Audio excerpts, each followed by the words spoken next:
there, before I start, I would like to thank you for showing interest in watching this video. Without any further ado, let's jump right away to the topic. I would like you to look at the screen right here. As we look at this picture, we can easily infer that this person is writing something, perhaps a letter, maybe in a diary, or even an essay. This picture will give a little bit of a hint of what I'm going to talk about. Today, I would like to discuss to you on how to write a compelling essay. I chose this topic because most high school and college students struggle in writing an essay. I myself struggled writing an essay. I thought it was very overwhelming and even scary. But with a guideline in mind, it is actually not very hard to write an essay.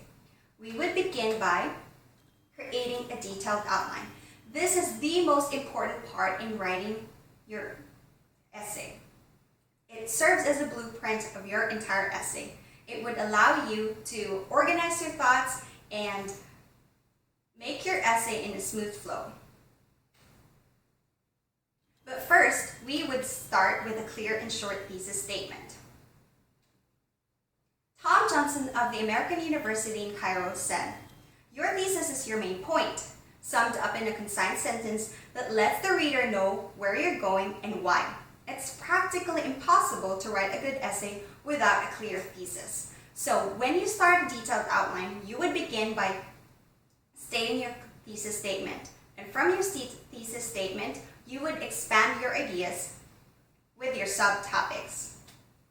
I will give you an example of a very simple thesis statement. When I woke up in the morning, I brushed my teeth, showered, and ate breakfast. Your general theme would be waking up in the morning, and your subtopics will be brushing your teeth, showering, and eating breakfast. You would expand these topics in your detailed outline, and eventually it would be your body paragraphs. You would give details and examples in brushing your teeth in the first part, and by explaining how, why, what, when. And it would follow the same pattern in showering and eating breakfast. Be detailed as possible because it would be much easier for you to write your essay when all your thoughts are already organized in your detailed outline. Next, we will move on to creating a captivating introduction. This is also very important because this is the part where you will get the interest of your readers. An article published by the University of North Carolina, Chapel Hill states that your introduction is an important roadmap for the rest of your paper, and that it should capture your readers' interest, making them want to read the rest of your paper. The best way to explain an introduction would be giving you an example. One example would be a narrative. A narrative is a short story that you can draw from a book, news, or even your personal experience, but it's important that your narrative will be related to your topic. Another example would be asking a question that can allow your readers to think critically. You can also cite a well-known quotation. And finally, your thesis statement should be mentioned in the introduction. It is very important that your thesis statement is in your introduction to give a preview to your readers what you're going to talk about in your body paragraphs.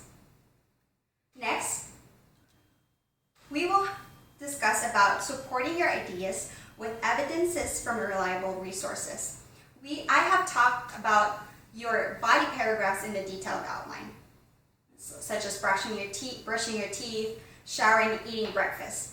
And you can apply this pattern in a more complex idea. But it is important when you talk about your ideas in the body paragraphs that is supported by evidences from reliable resources. Your essay cannot be valid and even credible without any evidences and facts supported from reliable resources.